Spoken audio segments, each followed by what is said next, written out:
जय माता दी दोस्तों, तपोभूमि क्लासेस पर मैं अवधेश भदौरिया आप सभी का स्वागत करता हूं। दोस्तों, आज के वीडियो में मैं मध्य प्रदेश महिला पर्यवेक्षक जो कि अब पुरुष पर्यवेक्षक भी हो चुकी है कि भर्ती परीक्षा 2025 के बारे में पूरी जानकारी दूंगा, आपको संपूर्ण जानकारी दूंगा। तो जो लोग भी इस परीक्षा का फॉर्म भरने जा रहे हैं या इसकी तैयारी करने वाले हैं, इस वीडियो को एक बार पूरा डिटेल से जरूर देख लेना। दोस्तों, सबसे पहले मैं बता दूं कि ये भर्ती एक ऑल इंडिया भर्ती है, यानी कि इसमें किसी भी राज्य का व्यक्ति सम्मिलित हो सकता है। इस वीडियो में मैं आपको सारी जानकारी दूंगा, जिनमें फॉर्म डेट की कब से कब फॉर्म भरे जाएंगे, एग्जाम की फीस क्या है, एग्जाम डेट कब से है, शैक्षणिक योग्यता क्या है, आयु सीमा क्या है, संविदा कर्मियों के लिए कौन से नियम है, संविदा के पर्यवेक्षक और आंगनवाड़ी कार्यकर्ताओं के लिए क्या नियम है, पदों की संख्या कितनी है, 87-13 के नियम का प्रभाव क्या है, सिलेबस क्या है, परीक्षा की रूपरेखा क्या है और तैयारी कैसे करें। इन सभी के बारे में दोस्तों डिटेल में मैं आपको बताने वाला हूं। फॉर्म डेट के बारे में अगर बात करें तो फॉर्म आपके 9 जनवरी से भरना प्रारंभ हो जाएंगे, जो कि 23 जनवरी तक भरे जाएंगे।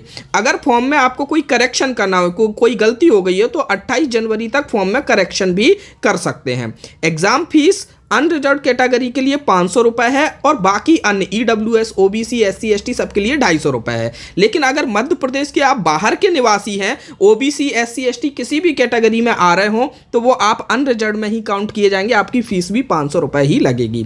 एग्जाम डेट की बात करें तो 28 फरवरी 2025 से एग्जाम शुरू हो जाएंगे। उसके बाद जितने कैंडिडेट बैठेंगे उस हिसाब से ये उतने ही दिन एग्जाम चलेंगे। शैक्षणिक योग्यता की बात की जाए तो 12th पास के लिए भी यहाँ पर अलग से वैकेंसी आई है और स्नातक के लिए अलग से आई है। 12th पास के लिए केवल और केवल मध्य प्रदेश की आंगनवाड़ी कार्यकर्ता जिन्हें 5 साल का अनुभव है वो इस एग्जाम में बैठ पाएंगी और बाकी सभी के लिए स्नातक परीक्षा उत्तीर्ण होना आवश्यक है, जो भी खुली भर्ती है उसमें। आयु सीमा को हम थोड़ा डिटेल में समझेंगे। आते हैं नीचे, देखते हैं आयु सीमा के बारे में। देखिए, आयु सीमा के बारे में यहाँ पे बताया गया है। यहाँ पर जो संविदा पर्यवेक्षक इसी विभाग में काम कर रहे हैं, ये वाली जो पोस्ट है, इस पोस्ट पर संविदा पर भी महिला एवं बाल विकास विभाग में ही काफ़ी लोग कार्यरत हैं। उनके लिए कोई आयु सीमा नहीं है, चाहे वो 55 साल के हों, 60 साल के हों, वो इस परीक्षा में बैठ सकती हैं। ठीक है, तो उनके लिए कोई आयु सीमा नहीं है, सबसे पहली बात यहाँ पर। बाकी सबके लिए जो आयु सीमा है वो 18 से लेकर 40 वर्ष तक की है। लेकिन अनुसूचित जाति, अनुसूचित जनजाति, अन्य पिछड़ा वर्ग, शासकीय कर्मचारी या फिर संविदा वाले कर्मचारी जो भी हैं, उनके लिए 5 साल की और छूट है, तो 18 से 45 साल। लेकिन मध्य प्रदेश के जो बाहर के निवासी हैं उनके लिए 18 से 40 ही रहेगी, वो किसी भी कास्ट में बने रहें, किसी भी उसमें। ठीक है, आगे बढ़ते हैं। संविदा कर्मियों हेतु नियम देखते हैं। दोस्तों, संविदा कर्मियों हेतु नियम हम तब देखेंगे जब हम देख लें कि संविदा वालों के लिए पोस्ट कितनी आई हैं, तब आपको ये नियम देखने में समझ में आएगा कि आखिरकार मैं ये नियम क्यों बता रहा हूँ, क्योंकि ये पूरी भर्ती संविदा कर्मचारियों के लिए ही एक तरीके से निकाली गई है। आपको समझ में आ जाएगा देखने पे। देखो, आंगनवाड़ी कार्यकर्ताओं के भी नियम बताएंगे। ठीक है, पदों की संख्या अगर देखी जाए, सबसे पहले मैं पदों की संख्या पे आता हूं, तो 10 पोस्ट आपकी बैकलॉग में आई है, फिर 9 पोस्ट आपकी बैकलॉग में आई है, 321 सीधी भर्ती में है, 288 और 32 इस प्रकार मिला के 660 पद हैं आपके। इनमें से अगर 87-13 का नियम लगा दिया जाएगा तो 577 पदों पर तो नियुक्ति होगी, बाकी 83 पद होल्ड कर दिए जाएंगे। 13% लोगों को होल्ड कर दिया जाता है दोस्तों, जब कोर्ट का आदेश आएगा तब उनको नियुक्ति मिलेगी।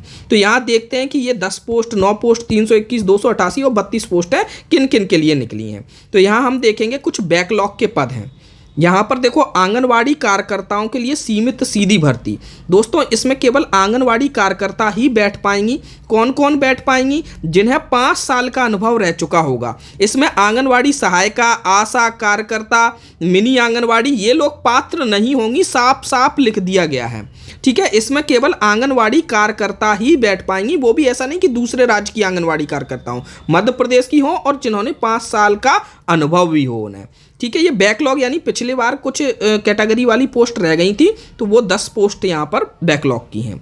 ये अब दूसरी है सीधी भर्ती की बैकलॉग की पोस्ट। इसके लिए कोई भी फॉर्म भर सकता है।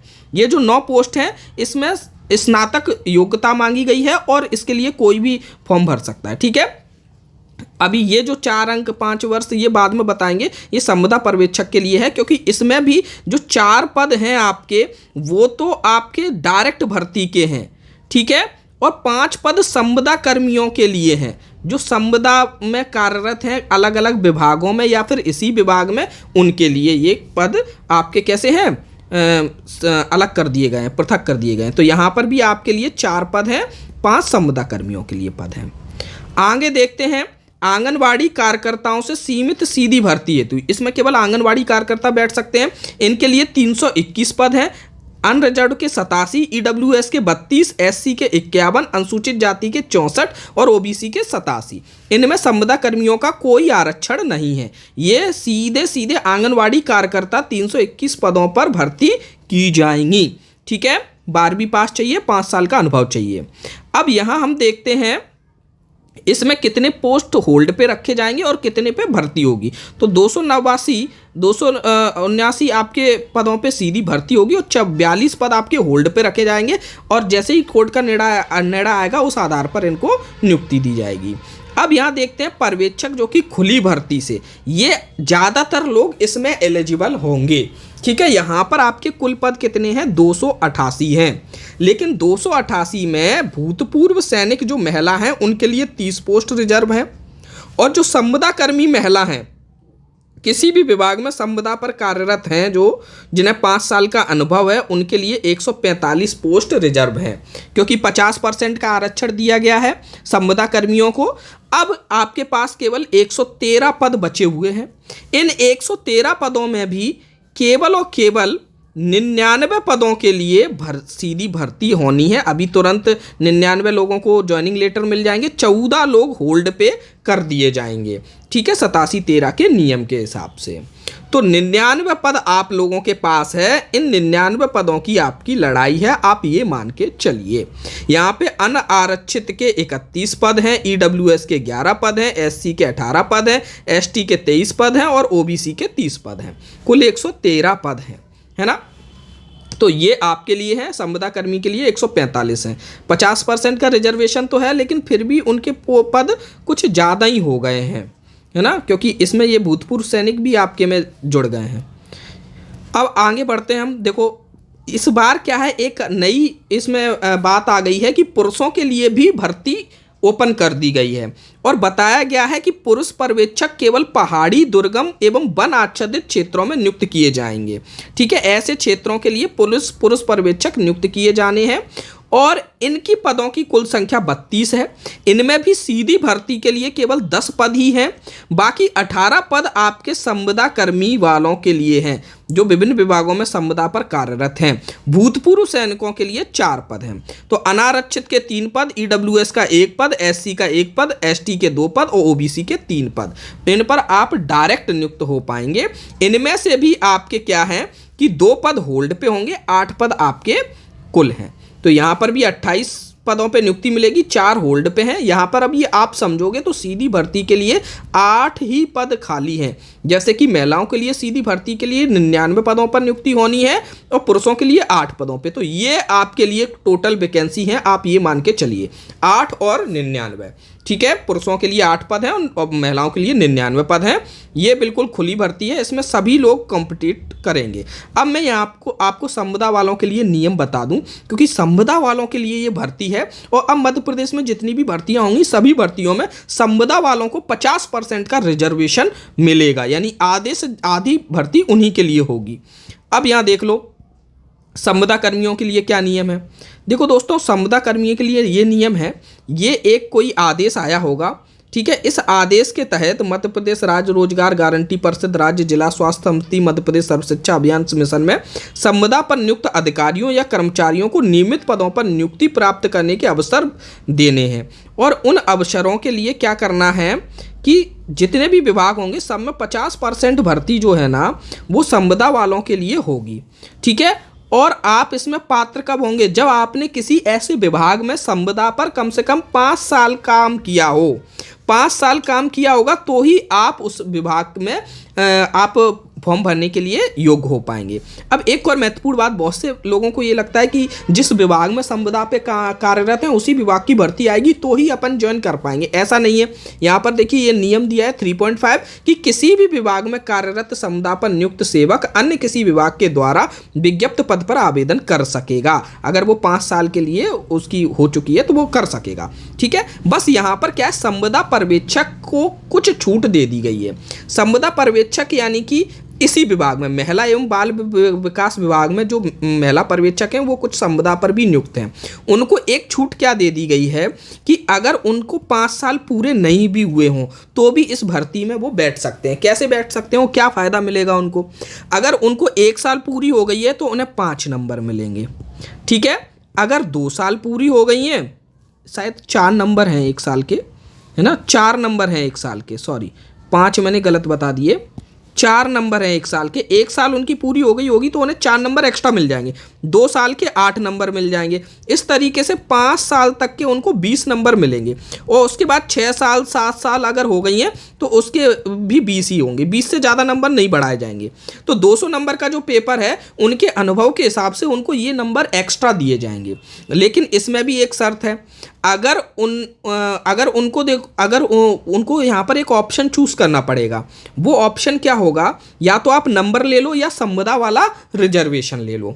जैसे मान के चलो किसी ने 6 साल काम किया है संविदा पर्यवेक्षक के तौर पे, उसको 20 नंबर मिल रहे हैं, उसको लगता है कि नंबर लेना मेरे लिए सही है तो वो नंबर वाले ऑप्शन पे पहले से ही क्लिक कर देगा। उसके 120 नंबर आए हैं, 20 नंबर और बढ़ जाएंगे, 140 नंबर हो जाएंगे और वो सीधी भर्ती में ही फाइट कर पाएगा। लेकिन अगर उसने ये चूज कर लिया कि मुझे सीधी भर्ती में नहीं जाना और मुझे संविदा वाला आरक्षण चाहिए, यानी जो 50% पद है ना उनमें मुझे कंप्लीट करना है 145 पदों में, तो उसको 145 पदों में एंट्री दे दी जाएगी, लेकिन उसको यहाँ पे नंबर नहीं दिए जाएंगे। इसका फायदा क्या होगा कि संविदा पर्यवेक्षक जितने भी नियुक्त हैं, चाहे 1 साल हो, चाहे 2 साल हो, चाहे 3 साल हो, वो लोग भी 5 साल वाले संविदा कर्मियों वाले रिजर्वेशन में घुस जाएंगे अगर इस विभाग में ही संविदा पर्यवेक्षक रहे होंगे तो। ठीक है, तो ये संविदा पर्यवेक्षकों के लिए है। आंगनवाड़ी कार्यकर्ताओं के लिए नियम आप सबको पता ही है कि 5 साल का अनुभव होना चाहिए। 5 साल का अनुभव नहीं है तो आप आंगनवाड़ी कार्यकर्ता वाला फॉर्म नहीं भर पाएंगे। अब बढ़ते हैं हम आगे, इन सब की बात हो गई। अब यहाँ पे हम आते हैं कि सिलेबस क्या है भाई। सिलेबस की बात कर लेते हैं, परीक्षा का स्वरूप देख लेते हैं पहले। देखो 3 घंटे का एक पेपर होगा, 200 नंबर आएंगे, 200 प्रश्न आएंगे, 4 खंड हुआ करेंगे। ठीक है, 2 55 नंबर के खंड होंगे, 2 45 नंबर के खंड होंगे। अभी सिलेबस में उन सबको डिस्कस करेंगे, कोई नेगेटिव मार्किंग नहीं होगी। ठीक है, 2 तरीके की भर्ती होंगी, एक सीमित सीधी भर्ती जिसमें आंगनवाड़ी कार्यकर्ता ही बैठ सकती हैं, उनका परीक्षा का स्तर 12th लेवल का होगा, और जो सीधी भर्ती हो रही है जिसमें सभी लोग बैठ सकते हैं उनका स्नातक स्तर का होगा। यानी कि ये वाला पेपर कठिन आएगा, ये वाला पेपर सरल आएगा, लेकिन सिलेबस बिल्कुल एक जैसा रहेगा। आप देखो यहाँ पर ये आपका जो ना, ये मैंने सिलेबस जो दिया है वो आंगनवाड़ी कार्यकर्ता का दिया है। सिलेबस दोनों का सेम है, जैसे वहाँ पर टॉपिक पोषण है तो वहाँ पर भी पोषण ही है। इसी तरीके से ये सारी चीज़ें वहाँ पर भी लिखी हुई हैं, बस इनका 12th लेवल का रहेगा, यानी सरल पूछा जाएगा, और स्नातक वाला जो है ना वो कठिन पूछा जाएगा। तो ये 55 नंबर का आपका पहला पोर्शन है जिसमें पोषण एवं स्वास्थ्य है। आप इसका स्क्रीनशॉट ले सकते हैं। ठीक है, इसमें टोटल 60 टॉपिक हैं। हर टॉपिक में से बताया गया है कि इसमें 10 का, इसमें 8 का, इसका 6 का, इस तरीके से नंबरों से पूछा जाएगा। दूसरा खंड है ये आपका सामान्य ज्ञान एवं तर्क शक्ति, रीजनिंग और सामान्य ज्ञान का है। सामान्य ज्ञान विभाग की योजनाएं, नियम एवं अधिकार, शारीरिक संरचना का सामान्य ज्ञान, कंप्यूटर का सामान्य ज्ञान, सामान्य गणित, कक्षा 8वीं तक का सामान्य तर्क शक्ति, कुल 55 नंबर का यहाँ पर पूछा जाना है। प्रबंधकीय गुण आपका तीसरा खंड है, तीसरे खंड से 45 नंबर का पूछा जाएगा, और ये 5 इसके टॉपिक हैं। ठीक है, उसके बाद आपका चौथा खंड है, ये बाल विकास का खंड है। ठीक है, इसमें टोटल 4 टॉपिक हैं और यहाँ से भी 45 नंबर का पूछा जाना है। तो कुल मिलाकर आपको यहाँ पर पूरे 200 नंबर का बता दिया गया है, बस लेवल का अंतर रहेगा 12th वाले में और ग्रेजुएशन वाले में। अब सबसे महत्वपूर्ण की परीक्षा की तैयारी कहाँ से की जाए। तो दोस्तों समय आपके पास कम है, बहुत ज़्यादा मटेरियल के पीछे भागने से अच्छा है सबसे पहले बेसिक्स क्लियर करो, और बेसिक्स क्लियर करने के लिए सबसे अच्छा है दोस्तों तपोभूमि क्लासेस के जो भी आपको लेक्चर मिलेंगे ना, प्लेलिस्ट मिलेगी आपको, ये मैंने बहुत ही अध्ययन करके और इसके पूरे सिलेबस को कवर किया है। लगभग 30 क्लास हैं। 30 क्लास आप देख लोगे। पिछली बार की परीक्षा में भी वहाँ से बहुत प्रश्न डायरेक्ट आए और इस बार भी आएंगे। मैं आपको दिखा देता हूँ कि वो प्लेलिस्ट आपको कैसी दिखेगी। आपको दोस्तों लिंक दे दी जाएगी, उस लिंक से आप देखेंगे तो कुछ इस तरीके की प्लेलिस्ट दिखेगी। एमपी महिला पर्यवेक्षक 2025, ये 7 साल पहले मैंने बनाए थे, लेकिन बहुत ही सारगर्भित नोट्स हैं और वहाँ से मैंने पूरे ये वीडियो बनाए। बड़े बड़े वीडियो भी नहीं है कि 2-2 घंटे 1-1 घंटे की लाइव क्लास हो जिसमें आपका समय फालतू में व्यर्थ हो। ठीक है, 20-20 मिनट की आपकी क्लासेस हैं और बेहतरीन दोस्तों क्लासेस हैं। इनमें से पिछले एग्जाम में भी फंसा था, इस एग्जाम में भी आएगा। छत्तीसगढ़ का एग्जाम हुआ, राजस्थान का एग्जाम हुआ, वहां पर भी इसमें से बहुत से प्रश्न पूछे गए। और मेरे पास ऐसे आप इन कमेंट सेक्शन में भी देखोगे ना तो बच्चों के यहाँ पर आपको मैसेज दिखेंगे कि सर इसमें से डायरेक्टली पूछा गया। तो ये पहले आप इसको कंप्लीट कीजिए, इसके बाद कुछ और एडवांस कराना होगा, कुछ और लगेगा कि कौन सी चीज़ें नई जुड़ रही हैं, तो उनके लिए मैं लगातार वीडियो बनाता रहूँगा। बस चैनल को सब्सक्राइब कीजिए, चैनल से जुड़ जाइए। धन्यवाद। जय माता दी।